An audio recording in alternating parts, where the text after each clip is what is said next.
to share this weekend. We always go to the celebration of Rosh Hashanah at Glory of Zion. And so, because we're aligned with them, and I've studied that stuff for years, and I'm just glad that somebody is celebrating the feast. Amen. And so we're just a small part of that here in East Texas. But yesterday, the brother to Chuck Pierce, who's Keith Pierce, went to school with Craig. They went to high school together. And so we were... they've been doing baptisms there. There's just been an outpouring of baptisms. It's just a stirring of the waters. And we've been talking to Keith, and he kept saying to me and Craig, y'all need to get baptized. And so I knew that we needed to get baptized before we started into a new season. And we needed to do it together, side by side. It was not about a oneness thing. It was not about, this was about leaving some things in the past and moving us forward as a corporate body, even in this region, for a move of God, okay? And so the week before, Chuck had prophesied over East Texas, and he talked about a time change. He saw a time change. He saw the seeds. He saw a time change. And I've always known that there were seeds that he left in this ground. There were seeds that other people, older people that had been through here with tried to make a move of God, or God wanted to move, but the people would not allow it. You see, and God will wait. That's the iniquity of the Amorites was not yet full. And so sometimes you got to let some iniquity in a land get full before God can legally push them out of the land. Do you understand?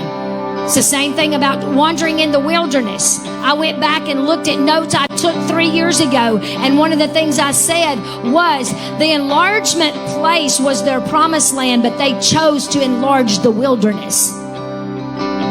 And we have a choice to do the same today. But we were in that line. There was so many people being baptized yesterday. It would have been, I don't even know what time it would have been that we would have been baptized. We were about halfway down the line. And somebody came and got us hollering, Craig and Dayna, Craig and Dayna. And we jumped out of line, and they said, come up here. He wants to baptize you now. So there was a change in time, and that's why I wanted Stacy to share that, because there was a change in time, a jump in time. Sometimes the Lord calls your number. Come on. He calls your name, and He takes you out of the place where you've been in waiting, and you think it's going to be a long time. He takes you and He brings you to the front of the line, and He says, your time is now. Now. Now. And you got to move in it. I could have stood there and said, no, it's okay. Let them go first. No. When He calls you, you better move. And you don't need to worry about if it hair lifts the governor.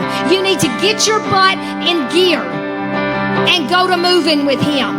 And we may not understand those things, but I'm telling you, we're in a season where He is putting His finger on some people.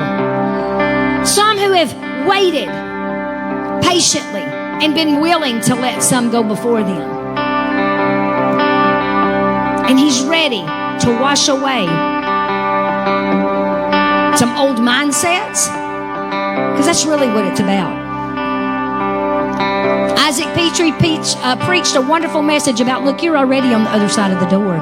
You got to change your perspective, and you better start prophesying from the other side, not from this side trying to get through.